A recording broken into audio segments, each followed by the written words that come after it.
पूर्वी माननीय श्री देवेंद्रजी फडणवीस महाराष्ट्र राज्याचे मुख्यमंत्री, माननीय एकनाथजी शिंदे साहेब महाराष्ट्र राज्याचे उपमुख्यमंत्री, सन्माननीय नितेशजी राणे पालकमंत्री, माननीय निलेश राणे, माननीय दीपक केसरकर साहेब, माननीय रवींद्र चव्हाण कार्याध्यक्ष भाजपा महाराष्ट्र,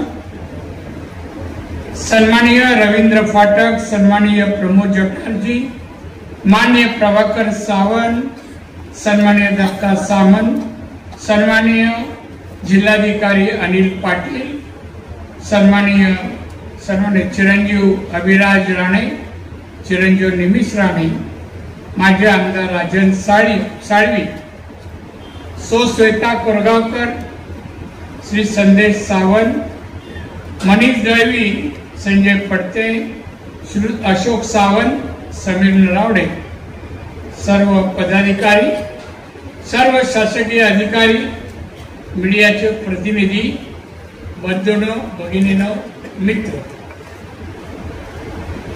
आज एक वेगळा आगळा असा कार्यक्रम आम्ही राणे कुटुंबियांनी योजलाय, आखला आहे आणि उद्घाटन राज्याचे माननीय मुख्यमंत्री, लोकप्रिय मुख्यमंत्री देवेंद्र फडणवीस आणि आमच्या एकनाथजी शिंदे यांच्या हस्ते आयोजित केले. बांधवांनो, आपण इथे आल्यानंतर गोशाळा आपण अनेक पाहिल्या असतील वेगळ्या ठिकाणी, पण ही गोशाळा मी बनवताना किमान 1 डझन देशातील गोशाळा पाहिल्या. कशा बांधल्या आहेत, कशा गाईने ठेवल्या आहेत,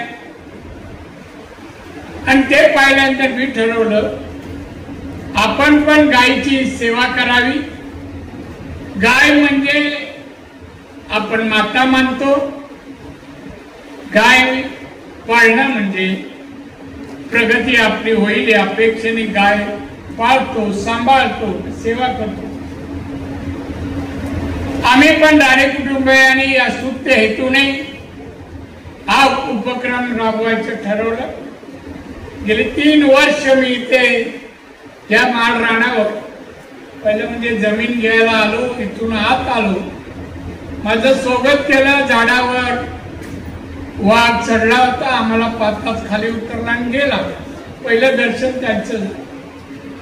अशा रीतीने हा उपक्रम इथे राबवायचं ठरवलं आणि देशातील विविध भागात जाऊन आज आम्ही 150 गायी आणलेल्या आहेत, वेगळ्या जातीच्या. या देशातील प्रसिद्ध गिर गाय आहे, महाराष्ट्रातील लातूर मधील, मराठवाडा, कोकण सगळ्या भागातील आपल्या स्थानिक गायी आणल्या आहेत, त्या तुम्ही पाहू शकता. आणि माझा हेतू असा आहे की गाय आपण ठेवली, सेवा केली म्हणजे आमची भरभराट होईल, हा माझा हेतू नसून माझ्या जिल्ह्यातील, राज्यातील लोकांची हा व्यवसाय करून समृद्धी त्यांना मिळावी यासाठी त्यांना वेगळ्या जाती समजाव्या. कोणती जात किती लिटर दूध देते, कोणत्या गाईचं तूप महाग विकलं जातं, हे सगळं इथे शिकता यावं यासाठी या गायी वेगवेगळ्या ठिकाणी ठेवलेल्या आहेत आणि त्याचे एक्सपर्ट पण आपल्याला या त्या मार्गदर्शन करायला तयार. असं हे काही हे नाहीये. गोष्ट अशी आहे की त्याच्यातून आम्ही जे काही निर्माण करणार त्यातून पैसा नाही मिळणार. आम्ही शेणापासून गोबर गॅस बनवणार, शेणखत बनवणार आणि रंगही व्यक्तीला द्यायचा, रंगही. आम्ही शेण 5 रुपये किलोने घेणार आणि आम्ही गोमूत्र देशी गाईचा 8 रुपये लिटर. म्हणजे यापुढे या जिल्ह्यातील शेणी फुकट जाणार नाही, देशी गाईचं गोमूत्र फुकट जाणार नाही. ज्याला व्यवसाय करायचा असेल शेतकऱ्यांना त्यांनी पुढे यावं. आम्ही तुम्हाला लोनही जिल्हा बँकेकडून मिळवून देऊ, पण हा व्यवसाय करायला तो तुम्ही करावा. आता आपल्या जिल्ह्याचं दरडोई उत्पन्न 2.5 लाख आहे. 2.5 लाख. मराठवाडा आणि विदर्भाचं काही सरासरी मला माहित नाही, पण आम्ही 2.5 लाख आहोत. साहेब आमचा निर्धार आहे 1 वर्षात आम्ही 3.5 लाखाच्या वर जाण्यासाठी आम्ही सगळे प्रयत्न करू. तुमच्याबद्दल चांगलं वाटलं बोललो तरी टाळे नेमक्याच वाटलं. मला उन्हाचा परिणाम असला पाहिजे असो. आणि म्हणून स्थानिक लोकांचं उत्पन्न वाढवावं. वाढलेलं उत्पन्न मुलांच्या शिक्षणासाठी चांगले आहार मुलांना मिळावे, चांगले नागरिक तयार व्हावे, शिक्षण घ्यावे आणि आमच्या कोकणात पण IAS IPS पासून चांगले कर्तव्यगार अधिकार निर्माण व्हावे, हाही याच्या मागचा हेतू आहे. मी जास्त बोलणार नाही. मुख्यमंत्री उपमुख्यमंत्र्यांना जायचं आहे. माझा हेतू यासाठी सांगितला, हे सर्व अट्टहास आहे ना हा इथल्या जनतेच्या फायद्याचा व्हावा. गाय म्हणजे गाय कशासाठी?